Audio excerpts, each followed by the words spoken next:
মুসলমান কোনো পুরুষ নাই, বাড়ি খালি মহিলারাই আছে। এখন মহিলা যদি বিসমিল্লাহ আল্লাহু আকবার বলে মুরগিটা জবাই করে, জবাইটা হবে না হবে না? আমাদের এলাকায় হয় কি, অধিকাংশ ইমাম সাহেবদেরকে ভাগানো হয় মুরগি জবাই করার কারণে। আমাদের এলাকায় দক্ষিণ দিনাজপুরে কেন, মৌলভী সাহেব মসজিদে রেখেছে, গ্রামের যত মুরগি ছাগল আছে সব মৌলভী সাহেবকে জবাই করতে হবে। মৌলভী সাহেব ফজরের নামাজ পড়ে বাড়ি চলে গেছে, এই টাইমে মুরগি নিয়ে মসজিদে হাজির, মৌলভী সাহেবকে ডাকছে, মৌলভী সাহেবকে পেল না। যখন পেল না, মুরগি আর কিন্তু কেউ জবাই করছে না। গরু মুরগি জবাই না করার কারণে সে মৌলভীর উপর রেগে বলছে, এই মৌলভী সাহেব তোমাকে কিসের জন্য রাখা হয়েছে? যদি মুরগি টাই জবাই না করো তাহলে এইরকম মৌলভীরা রাখা যাবে না। মুরগি জবাই না করার কারণে তারপরে দিন মৌলভী বাদ। আমাদের দক্ষিণ দিনাজপুরে খুব হচ্ছে, এইদিকে হয় কিনা জানেন না? এরকম হয় না? এগুলো হয় না, না হয় না। তো যদি না হয় ভালো, এ জ্ঞানী গুণী মানুষ দেখা যাচ্ছে। তবে ভাই এটা সলিউশনটা কি, এটা সমাধানটা কি? আচ্ছা বলেন তো, মৌলভী সাহেব নাই তাহলে কি মুরগিটা জবাই হবে না? হবে না। কোন যদি হাজী সাহেব মুরগি জবাই করতে চায়, পারবে না? পারবে না। কি কোন বড় বড় দোয়া শিখতে হবে, বড় বড় দোয়া। এই কি বলছে ওই মুন্সিরা বগদাদি কায়দাতে মুরগি জবাই করার লম্বা দোয়া আছে, কথা বোঝা গেল? আগের মুন্সিরা ওই দোয়াটা মুখস্থ করতো, এখনকার ওইগুলো দোয়া মুখস্থ নাই পাবলিকের। তো বলছে যে না আমার দোয়া মুখস্থ নাই। মুরগি জবাই করার দোয়া কি? এজর বলেন না কি? বিসমিল্লাহি আল্লাহু আকবার, বিসমিল্লাহি আল্লাহু আকবার। কি বলুন না? বিসমিল্লাহি আল্লাহু আকবার। তো হাজী সাহেব যদি আপনার কি বলছে বিসমিল্লাহ আল্লাহু আকবার বলে জবাই করতে চায়, জবাই হবে না হবে না? হবে। কোন যদি নামাজি জবাই করতে চায়, জবাই হবে না হবে না? কোন বেনামাজি যদি মুরগি জবাই করতে চায়, মুসলমান কিন্তু বেনামাজি বিসমিল্লাহ আল্লাহু আকবার বলে জবাই করলে জবাইটা হবে না হবে না? হবে না হবে না? হবে। মুসলমান আর মুসলমান কোনো পুরুষ নাই, বাড়ি খালি মহিলারাই আছে। এখন মহিলা যদি বিসমিল্লাহ আল্লাহু আকবার বলে মুরগিটা জবাই করে, জবাইটা হবে না হবে না? মুরগি হবে হবে না? হবে। বুখারী শরীফে সুনান ইবনে মাজার মধ্যে স্পষ্ট হাদিস আছে, নবীর জামানায় এক মহিলা একটি ছাগল জবাই করে দিয়েছিল। আপনার পাথর ধার দিয়ে ছাগল জবাই করে দিয়েছে। যখন এই মহিলা ছাগল জবাই করেছে, সাহাবায়ে কেরাম নবীর দরবারে উপস্থিত হয়ে বলছেন, হে ইয়া রাসূলুল্লাহ হাবিবাল্লাহ, অমুক মহিলা ছাগলটা জবাই করে দিয়েছে, এই ছাগল কি আমরা খেতে পারবো? আমার নবী বলছেন, কুলুহু, তোমরা ওটাকে খেয়ে নাও এবং আমাকেও খাওয়াও। জোরে বলেন সুবহানাল্লাহ। মুসলমান তাহলে বুঝা গেল, কোন মুসলিম মহিলা, কোন মুমিনা মহিলা, কোন মুসলমান মহিলা যদি বিসমিল্লাহ আল্লাহু আকবার বলে গরু ছাগল এবং মুরগি জবাই করে, এইটা জবাই করা জায়েজ হবে। তাই মৌলভী সাহেব যদি না থাকে, পুরুষও যদি কেউ না থাকে, মহিলারা যদি ধরে বিসমিল্লাহ আল্লাহু আকবার বলে জবাই করে, জবাইটা হয়ে যাবে। আর দুইজন মহিলা নাই, একজন মহিলাই আছে, পোল্ট্রি মুরগি বা দেশি মুরগি নিয়ে এসেছে, বটির মধ্যে বিসমিল্লাহ আল্লাহু আকবার বলে ধরে যদি একবার জবাই করে দে, জবাইটা হবে না হবে না? তবুও হয়ে যাবে। অতএব মুসলমান এই জবাইটাকে বেশি সিরিয়াস নেওয়ার দরকার নাই, মৌলভী সাহেবের উপর দায়িত্ব দেওয়ার দরকার নাই মুসলমান। আচ্ছা, কুরবানি কে করলে বেশি ভালো হয়? মৌলভী সাহেব করলে বেশি নাকি না নিজের কুরবানি নিজে করলে বেশি নাকি? কোনটা? এজর না নিজে করলে বেশি না মৌলভী সাহেব করলে? তাহলে বুঝা গেল, মৌলভী সাহেব যদি কুরবানি করে তার থেকে নিজে কুরবানি করলে যদি বেশি ভালো হয়, তাহলে মৌলভী সাহেবের জবাই থেকে নিজে যদি আমরা জবাই করে খাই বেশি ভালো হবে না হবে না?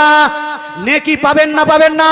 মৌলভী সাহেব জবাই করলে নেকিটা মৌলভী সাহেব পাবে, কিন্তু আপনি যদি নিজে জবাই করেন, আপনার স্ত্রী যদি নিজে জবাই করে, তাহলে নেকিটা আপনি পাবেন। তাই ভাই মৌলভী সাহেবের কাছে দিয়ে দেওয়া দরকার দরকার নাই। একবার দরুদ শরীফ জবাইয়ের মশলা শেষ, একবার তো আল্লাহুম্মা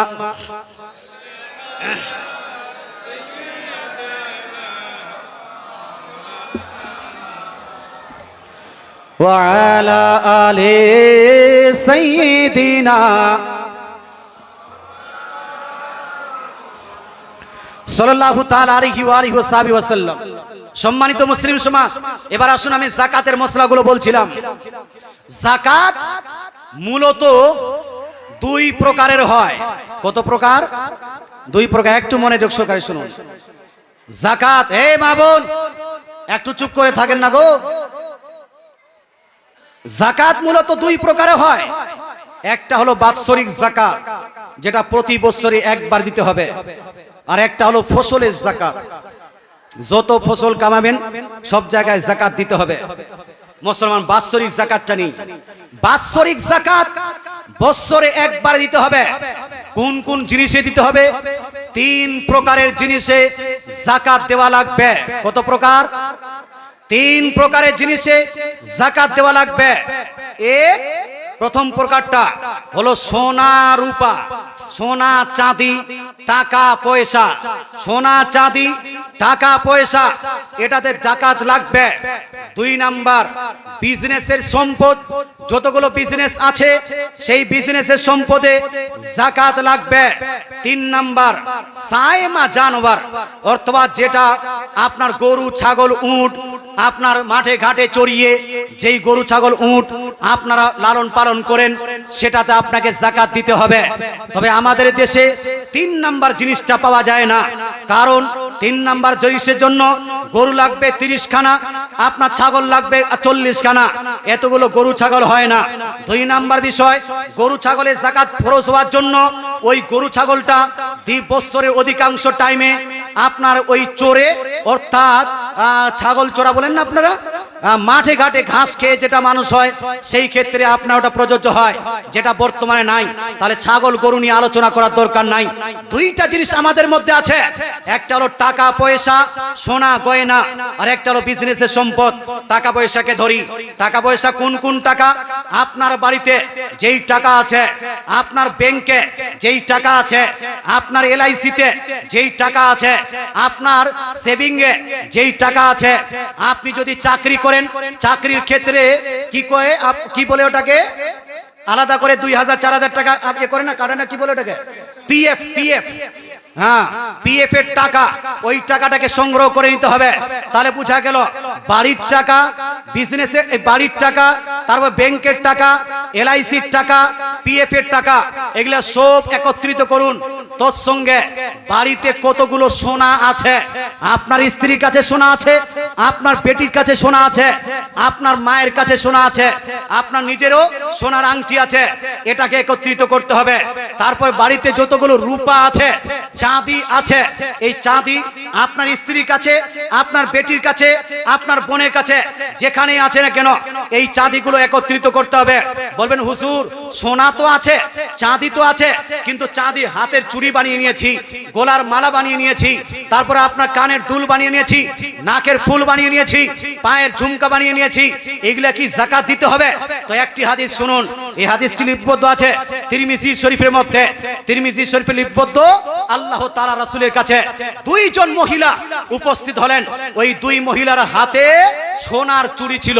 আল্লাহ তাআলা রাসূল বলছেন, হে আমার সাহাবিয়া, হে আমার মহিলা সাহাবী, তোমার হাতে যে সোনার চুড়িটা দেখতে পাচ্ছি, এই চুড়ির কি তুমি যাকাত দিয়েছো? যাকাত দিয়েছো? মহিলাটি বলল, না ইয়া রাসূলুল্লাহ, আমি এই সোনার চুড়ির কোনো যাকাত দেইনি। আল্লাহর রাসূল এই কথা শুনে তাকে বললেন, তুমি কি পছন্দ করো যে কাল কিয়ামতের মাঠে উত্তপ্ত ময়দানে কঠিন আযাবের দিনে আল্লাহ তাআলা তোমার এই চুরির জায়গায় জাহান্নামের আগুন তোমাকে পুড়িয়ে দিক? তিনি বললেন, না, আমি জাহান্নামের আগুন পড়তে চাই না। রাসূলুল্লাহ বলছেন, যদি হাতে তোমার জাহান্নামের আগুন না পড়তে চাও, তাহলে এই হাতের চুরির তুমি সঠিকভাবে যাকাত বের করে দাও। জোরে বলেন সুবহানাল্লাহ। আচ্ছা, এই হাদিস থেকে কি বোঝা গেল? চুরির হাতে চুরি যদি সোনার উপর হয় যাকাত দিতে হবে না? হবে না? হবে না? কানে যদি সোনার উপা থাকে যাকাত দিতে হবে না? হবে না? নাকে যদি সোনার উপা থাকে যাকাত দিতে হবে না? হবে না? গলায় যদি সোনার উপা থাকে, যদি যাকাত না দেন তাহলে ওই গলার মালাটা জাহান্নামের আগুনে পরিণত করা হবে। আর কিয়ামতের দিন ওই মালাকে জাহান্নামের আগুনে পরিণত করে আপনার গলায় লাগিয়ে দেওয়া হবে। আপনি যতই বড় নামাজি হন না কেন, যতই বড় কোরআন তেলাওয়াত করেন ওয়ালি হন না কেন, আপনি যতই বড় রোজাদার, রোজা রাখনে ওয়ালি হন না কেন, কিয়ামতের দিন আপনার শাস্তিটা এটাই হবে। তাই ভাই আপনাকে বলতে চাই, মহিলারা আপনাদেরকে বলতে চাই, হাতে যদি আংটি থাকে যাকাত দেওয়ার প্রয়োজন আছে কি নাই? এই বলুন না, আছে না নাই? গলায় যদি চেন থাকে যাকাত দেওয়ার প্রয়োজন আছে না নাই? পায়ের যদি ঝুমকা থাকে যাকাত দেওয়ার প্রয়োজন আছে কি নাই? আছে। এবার শুনুন যেটা আমি বলছিলাম, যে বাড়িতে যতগুলো সোনা আছে, যতগুলো চাঁদি আছে, যতগুলো টাকা, যতগুলো আমি দিলাম, সমস্ত জিনিসকে একত্রিত করে হিসাব করুন কতগুলো হলো। হিসাব করার পরে যদি 52.5 তোলা চাঁদি, 52.5 তোলা চাঁদি সমপরিমাণ যদি টাকা হয়ে যায়, সম্পদ হয়ে যায়, 52.5 তোলা বুঝলাম না হুজুর? 1 তোলা হলো 11.66 গ্রাম। কত গ্রাম? 11.66 গ্রাম 1 তোলা। তাহলে 11.66 গ্রাম হলে, তাহলে যদি 10 গ্রামে 1 ভরি হয় তাহলে 1 ভরির থেকে বেশি হলো, আর 12 গ্রামে যদি ভরি হয় তাহলে 1 ভরির থেকে কম হলো। যদি আমি 12 গ্রামে ভরি ধরি তাহলে মোটামুটি 50 ভরি, 50 ভরি, 50 ভরি চাঁদি, চাঁদি রূপা। আচ্ছা 1 ভরি রূপার দাম কত? 1 ভরি রূপার দাম কত? ধরে নেওয়া যাক 1000 টাকা, আনুমানিক ধরে নিলাম 1000 টাকা। তাহলে কত হলো? 50,000 টাকা। 50,000 টাকা যদি আপনার বাড়িতে টাকা পয়সা, গয়না, ব্যাংক ব্যালেন্স সব মিলিয়ে 50,000 টাকা সমপরিমাণ যদি হয়ে যায়, আপনার প্রতি যাকাত ফরজ হয়ে গেছে। এবার আপনাকে জিজ্ঞেস করতে চাই, মনে মনে বলুন তো, আপনাদের মধ্যে যতগুলো মানুষ আছে, এই মানুষগুলোর মধ্যে সমস্ত ব্যক্তিদের 2-1টা বাড়ি বাদ দিয়ে প্রায় প্রত্যেকটা বাড়িতে এতগুলো সম্পদ আছে না নাই? এই আছে না নাই? আছে। হাফ ভরি যদি সোনা হয় তবুও তো 50,000 টাকা দাম এখন। হ্যাঁ, এই 1 লাখ টাকা ভরি চলছে। কত? 1 লাখ টাকার উপরে? 1,30,000 টাকা ভরি সোনা? না না না, এখন কমেছে একটু। 1,26,30,000 সোনার দাম। 1,26,30,000 হাফ ভরি যদি আপনার কাছে সোনা থাকে তবু তো যাকাত ফরজ হয়ে যায় না? যায় না? মুসলমান কিন্তু আপনারা কি যাকাত দিয়েছেন কোনোদিন? একটু হানা বলুন না বাবা, এই হানা বলুন। দাদু দিয়েছেন? মরবেন 2-4 দিন পরে, 2-4 বছর পরে, এখনো একবারও যাকাত দিলেন না। যাকাত দেওয়াটা ফরজ না সুন্নত? এই ফরজ না সুন্নত? ছোট ফরজ না বড় ফরজ? এটা হলো ইসলামের পিলার, ইসলামের খুঁটি। এই জন্য বলছি ভাই, আপনাকে বলতে চাই, সম্পূর্ণ মানুষ বছরে একবার করে যাকাত দিতে হবে। যাকাতটা কতটা দিতে হবে? মনে আপনারা ধ্যান দেন। যাকাত দিতে হবে 100 টাকায় 2.5 টাকা। কত টাকা? 100 টাকায় 2.5 টাকা, 40 ভাগের 1 ভাগ, 40 ভাগের 1 ভাগ। তাহলে সোনা রূপা চাঁদি যা আছে সব জিনিসে আপনাকে যাকাত দিয়ে দিবেন। আপনি বলবেন হুজুর আপনি কি যাকাত দিচ্ছেন? তা আপনি আমার বাড়িতে যান, আমার এলাকায় গিয়ে জিজ্ঞেস করুন মুফতি আমজাদ হোসেন সিমনানি যাকাত দেয় কি দেয় না। এলাকার মানুষ সাক্ষী দিবে যে সিমনানি সাহেব যাকাত দেয়। আমার বাড়িতে জিজ্ঞেস করুন, আমার বেটির কাছে যদি অল্প একটু সোনা আছে ওই সোনারও আমি যাকাত দিই। স্ত্রীর কাছে সোনা থাকলে সেটারও আমি যাকাত দিয়ে দিই। বাড়িতে যতগুলো সোনা রূপা আছে, টাকা পয়সা আছে, সব জিনিসের যাকাত দিই। কারণ একজন মানুষ যতক্ষণ পর্যন্ত যাকাত না দিতে পেরেছে ততক্ষণ পর্যন্ত সে প্রকৃত মুসলমান হতে পারে না। এই জন্য ভাই যাকাত দেওয়ার প্রয়োজন আছে না নাই? আছে। আচ্ছা, এটা হলো বাৎসরিক যাকাত। পিএফ এর টাকাও কিন্তু যাকাত লাগবে, এলআইসির টাকাও কিন্তু যাকাত লাগবে, প্রত্যেক বছর দিতে হবে। ব্যাংক ব্যালেন্স যারা করেছে, গতকালকে আমাকে একজন প্রশ্ন করলো, আপনার ভগবান গোলা গ্রাম এখান থেকে প্রশ্ন করেছে, হুজুর মোটামুটি 10-12 লাখ টাকা আছে, এই 10-12 লাখ টাকা আমি চাচ্ছি আমি এককালীন ওই ব্যাংকে জমা করে দিব, আর মাসে মাসে 5-6 হাজার টাকা করে পাবো, ওটা দিয়ে সংসার চালাবো। এটা জায়েজ কি জায়েজ নয়? কথা বুঝে গেল? এইরকম এটাকে কি বলে জানি না, এমআইএস। আচ্ছা যাই হোক, এমআইএস করা যাবে না? যাবে না। আমি আপনাকে বলতে চাই 10-12 লাখ টাকা যদি হয়, 12 লাখ টাকা যদি হয় 10 লাখ টাকা হলো। আচ্ছা 10 লাখ টাকাতে কত টাকা যাকাত দিতে হবে ভাই? কত টাকা যাকাত দিতে হবে? 1 লাখ টাকা 2,500 টাকা, তাহলে কত হবে? 25,000। প্রতি বছর আপনাকে যদি এমআইস করেন তাহলে 10 লাখ টাকা এমআইস করলে প্রতি বছর কমসে কম আর এই 25,000 টাকা আপনাকে যাকাত বের করতে হবে। কি বের করতে হবে? যাকাত বের করতে হবে। মুসলমান আমরা যাকাতের বেলা এত বেশি পিছিয়ে আছি মুসলমান যে এই দিকে ধ্যানই না। শুনুন, মাসলা হলো এই, যদি কোনো ব্যক্তি যাকাত সঠিকভাবে আদায় না করে এই ব্যক্তির পিছনে নামাজ পড়া চলবে? বলুন না, নামাজ পড়া চলবে না, সে হলো ফাসিক। যাকাত যদি কেউ অস্বীকার করে সে কাফির হয়ে যায়। কি হয়? যাকাতের কেউ যদি অস্বীকার করে সে কি হয়? কাফির। আর যদি কেউ যাকাত না দেয়, যাকাতে সক্ষম হওয়ার পরেও যাকাত দিচ্ছে না, তাকে কি বলা হবে? তাকে বলা হবে ফাসিক। আমার নবী আপনার নবী ইরশাদ করেছেন, মানিউজ যাকাত ইয়াউমাল কিয়ামাতি ফিন্নারি। পৃথিবীর বুকে কোনো ব্যক্তি যদি যাকাত ফরজ হওয়া সত্ত্বেও যদি যাকাত না দেয় তাহলে কাল কিয়ামতের মাঠে উত্তপ্ত ময়দানে এই ব্যক্তির ঠিকানা হলো জাহান্নাম। তাই ভাই আপনাদের বলতে চাই, অবশ্যই অবশ্যই যাকাতের জিনিসগুলো আদায় করবেন। এমআইস করেন, এমআইস করলেও যেন আপনাকে প্রতি বছরে যাকাত দিতে হবে। আল্লাহ তাআলা আমাদের বুঝার তৌফিক দান করুক। বাৎসরিক যাকাত নিয়ে আলোচনা শেষ হলো, তবে ভাই আলোচনা কতটা আপনি পজিটিভলি নিয়েছেন তা আমি জানি না। তবে কাল কিয়ামতের মাঠে আমাকে যদি আল্লাহ তাআলা পাকড়াও করে যে আসান পাড়ায় 5 বার জালসা করতে গিয়েছিলে, একবারও কি ওই মুসলমানদেরকে যাকাতের কথা বলেছিলে? আমি বলতে পারবো আল্লাহ আসান পাড়ার মানুষ আমাকে মোহাব্বত করে 5 বার দাওয়াত করেছে, তার মধ্যে একবার আমি আপনার ভালোভাবে এই আসান পাড়ার মানুষকে যাকাতের গুরুত্ব বুঝিয়েছি, যাকাতের নিয়ম বুঝিয়েছি। আমি তো বেঁচে যাব, কিন্তু কাল কিয়ামতের মাঠে আপনি এই কথা বলে বুঝাতে পার হতে পারবেন না যে আমি জানতাম না বলে আমি যাকাত দেইনি। আল্লাহ তাআলা আপনাদেরকে আমল করার তৌফিক দান করুক। একবার দরুদ শরীফ পাঠ করুন, আল্লাহুম্মা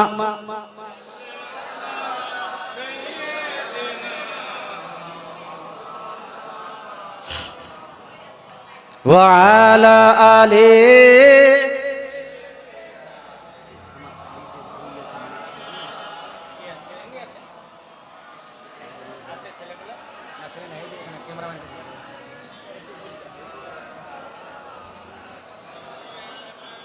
সাল্লু আলা মুহাম্মাদিন।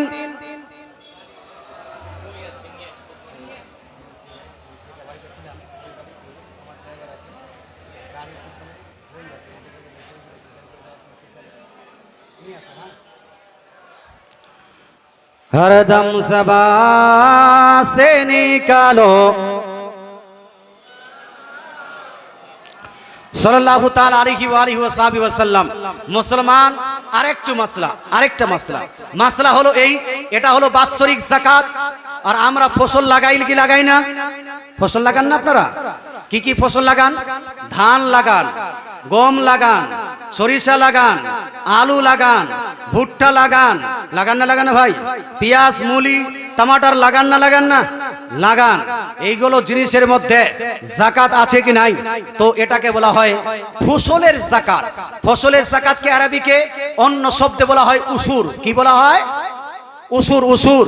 আপনারা উশুর দেন? উশুর দেন ভাই? একটু হানা বলুন না। দিলে মাথাটাকে এই দিকে হিলান, আর না দিলে এইরকম হালান। দেন আপনারা উশুর? দেন না। হায় হায়, আফসোস। রোজার থেকে বেশি গুরুত্বপূর্ণ হলো যাকাত দেওয়া, হজ্জের থেকে বেশি গুরুত্বপূর্ণ হলো যাকাত দেওয়া। আল্লাহ তাআলা কোরআন শরীফের মধ্যে নামাজের পরে পরে সব থেকে বেশি যেই জিনিসের হুকুম দিয়েছেন সেটা হলো আতুজ যাকাত, বান্দা তুমি যাকাত প্রদান করো। কিন্তু আমরা যাকাত দিই না। আল্লাহ তাআলা রাসূল সাল্লাল্লাহু তাআলা আলাইহি ওয়াসাল্লাম ইরশাদ করেছেন, মুসলমান তোমরা যা ফসল আবাদ করবে, মা সাকাতহু সামা ফাফিহিল উসুর। আল্লাহ তাআলা রাসূল বলছেন, আকাশের বৃষ্টিতে বর্ষিত হয় যতগুলো ফসল আবাদ হয়েছে প্রত্যেকটা ফসলে আল্লাহ তাআলার জন্য তুমি উসুর আদায় করে দাও। কি করো? উসুর আদায় করো। ধান যদি লাগান উসুর দিতে হবে, গম যদি লাগান উসুর দিতে হবে, সরিষা যদি লাগান উসুর আদায় করতে হবে, আলু যদি লাগান উসুর আদায় করতে হবে, বেগুন যদি লাগান উসুর আদায় করতে হবে, বাঁধাকপি ফুলকপি যদি লাগান আপনাকে উসুর আদায় করতে হবে। যদি আপনারা আম চাষ করেন উসুর আদায় করতে হবে, যদি আপনার গম চাষ করেন উসুর আদায় করতে হবে, যদি আপনি বেনানা কেলা চাষ করেন উসুর আদায় করতে হবে। আমাদের দেশের মানুষ শুধু আর শুধু ধান লাগানোর পরে কিছুটা ধান বের করে দিল উসুরের নামে, বাকি অন্য ফসলে উসুর আদায় করে করে করে পেঁয়াজে উসুর দিয়েছেন দেন না, রসুনে উসুর দিয়েছেন দেন না, তারপরে সরিষাতে উসুর দিয়েছেন দেন না, তারপরে আপনার ধনিয়া নাকি বলেন আপনারা ধনিয়াতে উসুর দিয়েছেন দেন না। অথচ ইসলাম শরীয়ত বলছে, বুখারী মুসলিম তিরমিজি নাসাই আবু দাউদ ইবনে মাজাহ প্রায় প্রত্যেকটা হাদিসের কিতাবে হাদিসটি লিপিবদ্ধ আছে। আকাশের বৃষ্টিতে বর্ষিত হয়, চশমা অর্থাৎ ঝর্ণার পানিতে যদি বর্ষিত হয় কোন ফসল আবাদ হয়, যে কোনো ফসল আবাদ হোক না কেন, এটা কম হোক অথবা বেশি, প্রত্যেকটা ফসলে আপনাকে 10 ভাগের 1 ভাগ আল্লাহর রাস্তায় দিয়ে দিতে হবে। তার মানে হলো এই, যদি আপনার 10 কেজি ধান হয় 1 কেজি দিয়ে দিতে হবে, 1 কুইন্টাল ধান হলে 10 কুইন্টাল ধান দিয়ে দিতে হবে, 10 কেজি যদি গম হয় 1 কেজি গম দিয়ে দিতে হবে, 1 কুইন্টাল যদি গম হয় তাহলে 10 কেজি গম আল্লাহর রাস্তায় দিয়ে দিতে হবে। 50 কুইন্টাল গম হয়েছে, কত কুইন্টাল দিতে হবে? 5 কুইন্টাল দিতে হবে। 50 কুইন্টাল ধান হয়েছে, কত কুইন্টাল দিতে হবে? 5 কুইন্টাল দিতে হবে।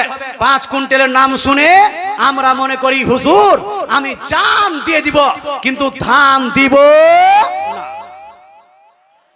হয় না, হয় না? জান নিয়েছেন নিক, জান দিয়ে দিব কিন্তু ধান দিব না। মুসলমান আপনাকে বলতে চাই, এ ভাই এইরকম করিয়েন না। যা ফসল আবাদ করছেন আমি আপনাকে প্রথমে আয়াত দিয়ে প্রমাণ করেছি যে যেই ফসলে, যেই মালে, যেই সম্পদে আপনি যাকাত আদায় করবেন ওই সম্পদটা পাক হবে।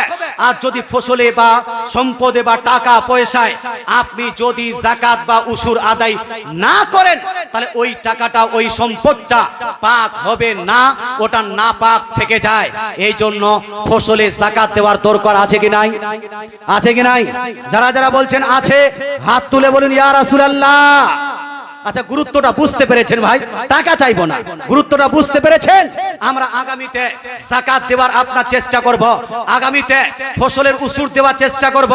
যারা বলছেন, প্রতিজ্ঞা করছেন মুসলমান নামাজ যেভাবে ফরজ যাকাতটা সেম ভাবে ফরজ, এই জন্য বলছি যারা যারা এই আপনার মেহফিলে আজ থেকে প্রতিজ্ঞা করছেন আগামীতে আমি চেষ্টা করব, তারা একটু হাত তুলে বলুন তো ইয়া রাসূলুল্লাহ।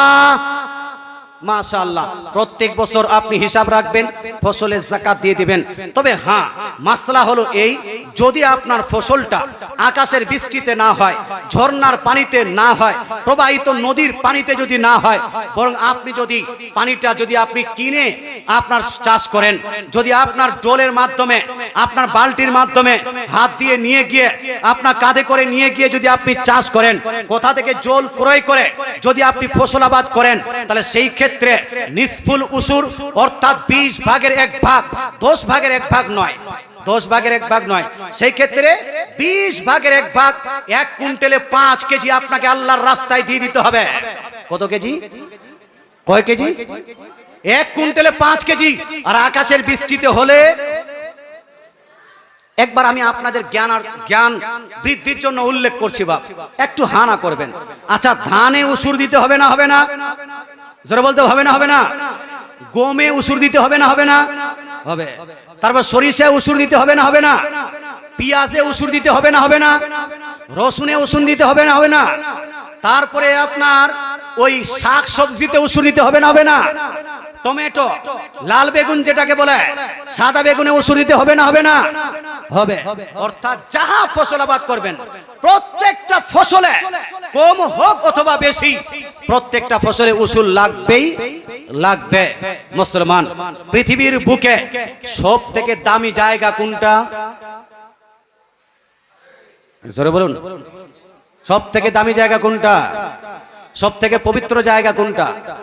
সব থেকে পবিত্র জায়গা সেটা হলো মসজিদ। সেটা কি? মসজিদ। আল্লাহ তাআলা রাসূল ইরশাদ করেন সহিহ মুসলিম শরীফ হাদিস, আহাব্বুল বিলাদ ইলাল্লাহি মাসাজিদুহা, আল্লাহ তাআলার নিকট সবথেকে উত্তম জায়গা, সবথেকে উৎকৃষ্ট জায়গা হলো মসজিদ। কিন্তু ভাই, কেউ যদি মসজিদে যাকাত দিতে চায়, দিতে পারবে না? পারবে না? এই পারবে না? পারবে না? কেন পারবে না ভাই? তার কারণটা হলো যাকাত হলো মালের সম্পদের কি ময়লা। কি জি ময়লা বুঝেন আপনারা? শরীরে ময়লা লাগে না? এইরকম যাকাত হলো আপনার সম্পদের ময়লা। হ্যাঁ, তো ময়লাটা শুনতে খারাপ লাগছে না ভালো লাগছে?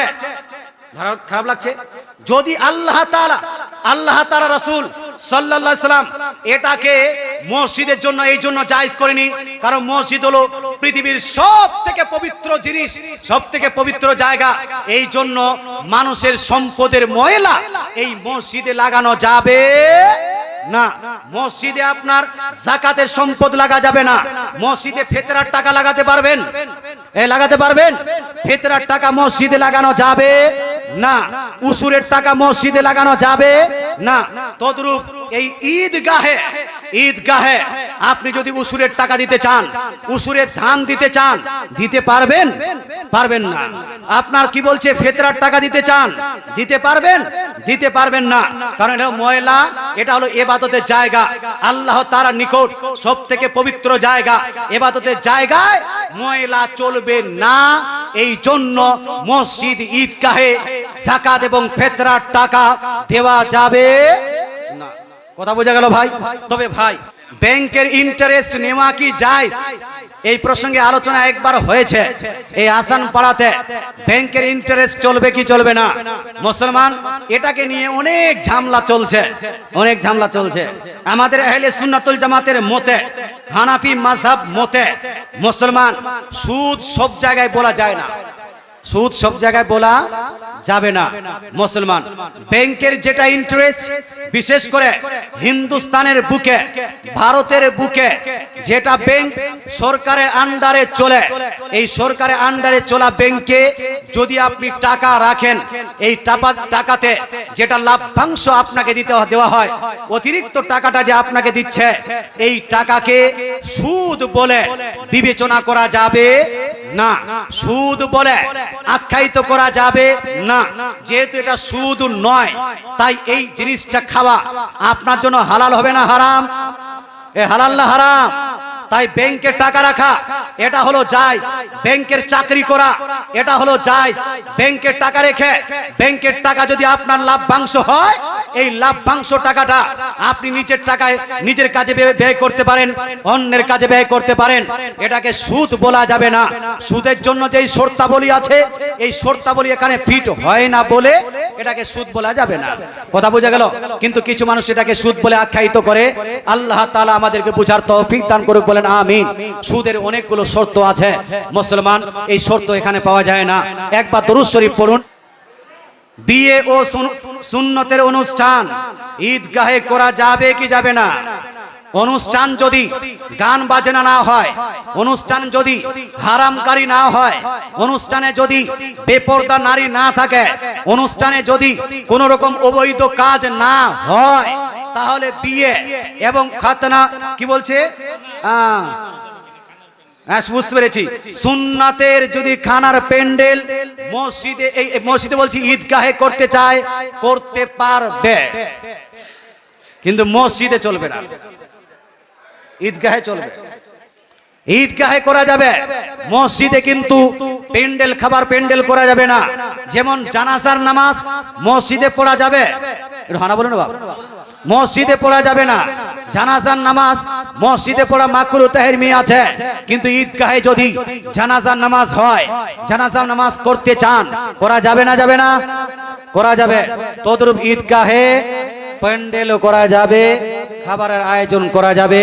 তবে বিশেষ সতর্কতা অবলম্বন করতে হবে, সেটা হলো অন্যান্য জায়গাতে যেভাবে ঢোল তাবলা হয়, গান বাজনা হয়, হারামকারী বিয়ে হয়, এমন বিয়ে যেই বিয়েতে হারাম হয়েছে, হারামকারী হচ্ছে, এই রকম বিয়ে বাড়ির প্যান্ডেল আপনার ঈদগাহে লাগানো যাবে যাবে না। কথা বোঝা গেল? আচ্ছা, এইরকম বিশেষ বিশেষ প্রশ্ন কারো যদি থাকে দিয়ে যান, তাড়াতাড়ি দিয়ে যান, প্রশ্ন উত্তর হবে ইনশাআল্লাহ, হচ্ছে আগামীতে হবে, জানার দরকার আছে। আচ্ছা, যদি কারো লিখার যদি স্কেপ না থাকে এখানে এসে দাঁড়িয়ে প্রশ্নটা বলে যাবেন, আমি ইনশাআল্লাহ উত্তরটা দিব। তবে আদবের সহিত, সিনসিয়ারিটির সহিত, ভদ্রতা মেনটেন করে আপনাকে প্রশ্নটা করতে হবে। মুসলমান, আপনাকে বলতে চাই, এ মা বোন, আপনাকে বলতে চাই, জালসা যদি শুনতে এসে নেকি পেতে চান, তাহলে জালসা শুনতে এসে মাথার চুল বের করা যাবে? যাবে না। মাথার চুল বের করা যাবে না। আমি 4-5টা জালসা আসলাম, প্রত্যেকটা জালসায় বলছি, আর যখন বলছি তখন টেনে দিচ্ছে, আবার একটু করে আস্তে আস্তে আস্তে আস্তে করে বের হয়ে যাচ্ছে। যখনই বলছি তখন টেনে দিচ্ছে, 2-4 মিনিট পরে আস্তে আস্তে আস্তে আবার বের হয়ে যাচ্ছে। হ্যাঁ জি, এ তো শ্যাম্পু করেছে, এ তো শ্যাম্পু করেছে, সিল্কি করেছে, যে মাথায় কাপড়ই থাকছে না। তো যদি কাপড় না থাকে তাহলে হিজাব করতে শিখুন, হাফ বোরকা লাগাতে শিখুন, ফুল বোরকা লাগাতে শিখুন। মা বোন, ওলামা ইকরাম তো বলে যে যদি পাবলিক প্লেসে যায় মেয়েদের চেহারাও খোলা যাবে না, আপনাকে শুধু চোখ বের করে থাকতে হবে। মুসলমান তো চেহারা তো খুলে আছেন, চেহারার সঙ্গে সঙ্গে চুলও যদি বের করেন, গোলাটাও যদি বের করেন, গোলার মালাও যদি বের হয়ে যায়, হাতের অংশ যদি বের হয়ে যায়, হালাল হবে না হারাম হবে? হালাল হবে। আচ্ছা, এইগুলো মহিলারা কি আসমান থেকে এসেছে? ভাই এটা হারা বলেন না বাপ, আসমান থেকে এসেছে? হ্যাঁ, যমুনা নদী থেকে এসেছে? যমুনা নদী থেকে তো আসেনি, আসমান থেকে আসেনি, মাটির নিচ থেকে আসেনি। এরা কোথা থেকে এসেছে? আপনার বাড়ি থেকে এসেছে। তার মানে আপনার বাড়িকে, আপনার বাড়ির নারীকে আপনি এখনো পর্দা করতে শিখাতে পারেন নি। মুসলমান, যেভাবে মেয়েদের দায়িত্ব হলো পর্দা করা, প্রত্যেকটা ছেলের দায়িত্ব হলো নিজ স্ত্রীকে পর্দা শিখানো, নিজ বেটিকে পর্দা শিখানো, নিজ বোনকে পর্দা শিখানো, নিজ মাকে পর্দা শিখানো। যদি মেয়ে পর্দা না করে, যদি স্ত্রী পর্দা না করে, যদি বেটি পর্দা না করে, মেয়েটার যেভাবে গুনাহ হবে তদ্রূপ বাপেরও গুনাহ হবে না? হবে না? গুনাহ হবে। যদি স্ত্রী পর্দা না করে, স্ত্রী যেইভাবে গুনাহ হবে স্বামীরও গুনাহ হবে। তাই ভাই, আসান পাড়ার মানুষ, আপনি মনে করবেন না যে আমার গ্রামের নাম আসান, এই জন্য আসানের সহিত আমি জান্নাত চলে যাব। না মুসলমান, জান্নাত গেলে কঠিন, আপনাকে হিসাব দিতে হবে। তাই হিসাব করার জন্য প্রস্তুতি নিয়ে নিন। কি নাম? অবসরপ্রাপ্ত চাকরিজীবীর পাওয়া টাকার যাকাত লাগবে কি? সরকার টাকার ট্যাক্স নিয়েছে, তারপরেও কি টাকার যাকাত লাগবে? আচ্ছা, যেই আপনার শুনেন, যেই টাকাটা পেনশনের টাকা, একটা হলো পেনশনের টাকা, একটা হলো একবার কি চাকরি শেষ একসঙ্গে মোটামুটি 20 লাখ টাকা, 25 লাখ টাকা, 30 লাখ টাকা পেয়ে যায়, ওই টাকাতে যেন আপনার যাকাত লাগবে কিনা, আর পেনশনের টাকাতে যাকাত লাগবে কিনা, দুইটা মসলে ধ্যান দিয়ে শুনুন। আল্লাহ যদি চান তাহলে আমিও চাকরি করব, এই জন্য চাকরি করার আগে আগে এগুলা মসলা মুখস্থ করেছি। মুসলমান আপনাকে বলতে চাই, মুসলমান আপনাকে বলতে চাই, যদি আপনি চাকরি সমাপ্তির সময়, ধ্যান আছে? এই ধ্যান আছে? ধ্যান আছে? হ্যাঁ, চাকরি সমাপ্তর পরে পরে ধরে নিলাম 20 লাখ টাকা পেলেন, যখনই পেলেন তখনই যাকাত ফরজ হয়নি, তখনই ফরজ হয়নি। ওই 20 লাখ টাকা 1 বছর অতিবাহিত হওয়ার পরেও যদি 20 লাখ টাকা থেকে যায়, অথবা 15 লাখ টাকা থেকে যায়, অথবা 10 লাখ টাকা থাকে, অথবা 5 লাখ টাকা থাকে, অথবা কমসে কম 50,000 টাকা, যেইটা আমি বলে দিলাম যাকাত ফরজ হওয়ার জন্য কমসে কম লাগবে, 50,000 টাকার ঊর্ধ্বে থাকে, তাহলে সেই 1 বছর অতিবাহিত হওয়ার পরে প্রত্যেক বছরে যতটা থাকবে তাকে প্রত্যেক বছরে যাকাত দেওয়া লাগবেই লাগবে। কথা বোঝা গেল ভাই? প্রত্যেক বছর 10 লাখ টাকা আছে, প্রত্যেক বছর যত বছর থাকবে প্রত্যেক বছর আপনাকে যাকাত দেওয়া লাগবে লাগবে। আপনি বলছেন হুজুর ট্যাক্স কেটেছে, ট্যাক্সের সঙ্গে যাকাতের কোনো সম্পর্ক আছে না নাই? এই জীবনে যা কিছু আপনারা করছেন, দুনিয়ার মধ্যে যা কিছু আপনি করছেন, প্রতিটা জিনিসে সরকার ট্যাক্স কাটে না কাটে না? ঠান্ডা বলুন না। একটা চিপস নিল ট্যাক্স কাটে না কাটে না? সোনা নিলেও ট্যাক্স কাটে না কাটে না? গাড়ি নিলেও ট্যাক্স কাটে না কাটে না? চাল কিনলেও ট্যাক্স কাটে, গম কিনলেও ট্যাক্স কাটে, তারপর আপনার ডাল কিনলেও ট্যাক্স কাটে। যাই করেন এখন হিন্দুস্তানের বুকে ট্যাক্স কাটতেই থাকবে। ট্যাক্স আলাদা জিনিস আর যাকাত আলাদা। যাকাত দেওয়া লাগবেই লাগবে। একটা জিনিস বলতে ভুলে গেছি, মুসলমান এখানকার মানুষ অনেকগুলো তো চাকরিজীবী, এটা দিতে হলো। আরেকটা পেনশনটা বলে দিই। পেনশনের টাকায় যাকাত দিতে হবে না হবে না? আর চাকরির বেতনের টাকায় যাকাত দিতে হবে না হবে না? পেনশনের টাকায় আর চাকরির বেতনের টাকায় যাকাত দিতে হবে না হবে না? তো শুনেন, বছরে বেতন পাচ্ছেন আপনি, মাসে মাসে ধরে নেওয়া যাক 50,000 টাকা, ধরে নেওয়া যাক 50,000 টাকা, বা পেনশন পাচ্ছেন 25,000 টাকা। 50,000 টাকা যখন বেতন পেলেন, যেই দিন বেতন পেলেন সেই দিন যাকাত দিতে হবে, এটা জরুরি নয়। তারপরের মাসে পেলেন 50,000 টাকা, যাকাত দিতে হবে, জরুরি নয়। বরং গোটা বছর 12 মাস আপনি টাকা পেয়েছেন, চাকরির টাকা 50,000 টাকা হলে 6 লাখ টাকা। কত লাখ টাকা?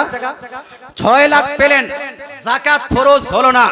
6 লাখ টাকায় বাড়িতে খরচ করলেন, গাড়িতে খরচ করলেন, নারীতে খরচ করলেন, ছেলে মেয়েদের পড়াশোনাতে খরচ করলেন, বাড়ির খাওয়া দাওয়ায় খরচ করলেন, অসুখ ব্যাধিতে খরচ করলেন, দান দক্ষিণায় খরচ করলেন, মসজিদ মাদ্রাসায় দান করলেন।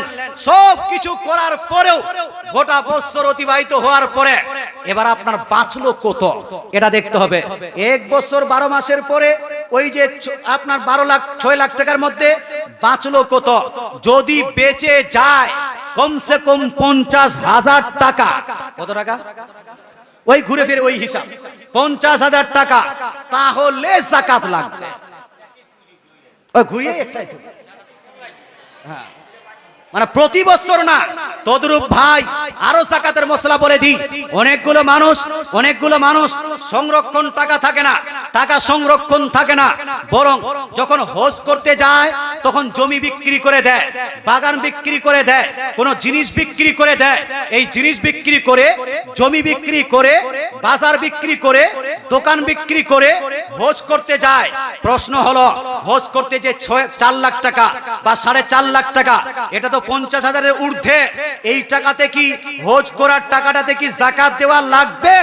মুসলমান আমাদের দেশে উসুর খেয়ে নিয়েছে, উসুর দেয়নি, প্রতি বছর যাকাত দেয়নি।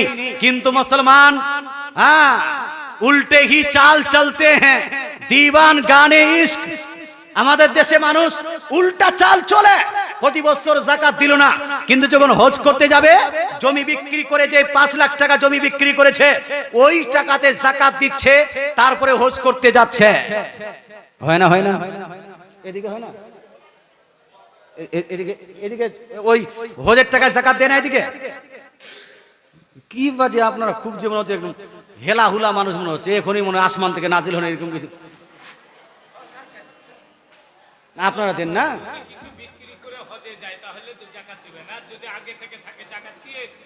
না এইদিকে হয় না? হয় না? আচ্ছা, এইদিকে যদি না হয়, আমি আমার ঘটনা আমার এলাকার বলছি। আমার এলাকায় যদি জমি জায়গা বিক্রি করে হজ করতে যায়, তাহলে প্রথমে ওই টাকার যাকাত বের করে তারপরে হজ করতে যায়। আমি যেগুলো যাকাতের মশলা বলেছি, এর মধ্যে বলেছি যে যাকাত ফরজ হওয়ার জন্য 1 বছর অতিবাহিত হওয়া লাগবে। কতটা? 1 বছর অতিবাহিত হওয়া লাগবে। যদি 1 বছর অতিবাহিত হওয়া লাগে, তাহলে আপনি জমি বিক্রি করলেন 2 মাস আগে, 2 মাস পরে আপনি হজে যাচ্ছেন। বলুন তো, এই টাকায় যাকাত ফরজ হয়েছে না হয়নি? হয়নি। সুতরাং এই টাকায় যাকাত দিতে হবে, এটা জরুরি নয়। মুসলমান তদ্রূপ পেনশনের টাকা যাকাত দিতে হবে না হবে না? প্রতি মাসে দিতে হবে না। যদি গোটা বছর খাওয়ান দাওয়ান করার পরে যদি ওই যে 50,000 টাকা পরিমাণ যদি যাকাত, এই টাকা সংরক্ষণ থাকে, তাহলে তাকে যাকাত দিতে হবে না হবে না? হবে। মুসলমান যাকাতের অনেক মশলা বললাম, কিন্তু একটা মশলা বলিনি। বলতে চাচ্ছি ভাই, আপনারা কি শুনতে রাজি না নারাজ? এই শুনতে রাজি না নারাজ? যারা যারা শুনতে রাজি হাত তুলে বলেন ইয়া রাসূলুল্লাহ। যারা যারা হাত তুলেছেন 100 টাকা করে দিন। আচ্ছা, কোরআনে 30টি পারায় 14টি সিজদা আছে, যদি একটাও সিজদা না দেওয়া হয় তাহলে কি কোরআনে খতম সম্পূর্ণ হবে? কোরআন খতম তো সম্পূর্ণ হবে, তবে আপনার ওই সাজদা না দেওয়ার কারণে আপনার গুনাহ হবে। তাই ভাই সাজদাটা দিয়ে দিবেন। এটা সাজদা। আরেকজন ভাই 100 টাকা দিয়েছে, আল্লাহ তাআলা দানকে কবুল করুন। মুসলমান আপনাকে বলতে চাই 100 টাকা বেশি বড় নয় ভাই, আর মাত্র 10-15টা বই আছে। যদি কারো কাছে 100 টাকা থাকে, বইটা এতটা গ্রহণযোগ্যতা পেয়েছে, এই বইটা যদি কোনো সুন্নি ঘরের ছেলের হাতে থাকে, গোটা পশ্চিম বাংলার যদি আহলে হাদিসরা একদিকে হয়ে যায়, ওয়াহাবিরা একদিকে হয়ে যায়, তাকে হারাতে পারবে না। তাই ভাই আপনাকে বলতে চাই, এই বইটা 100 টাকা দিয়ে যতগুলো মানুষ পারেন 100 টাকা দিয়ে বইটা নিয়ে নেন। আমি লাভের জন্য বলছি না, শুধু আপনার জ্ঞান বৃদ্ধির জন্য বলছি। বইটা খুব ইম্পর্টেন্ট, খুব দরকার আছে। এই বইটা হলো মুনাজারার বই, দলিলের বই, সম্পূর্ণ দলিল দিয়ে আলোচনা করা হয়েছে। কি নাম?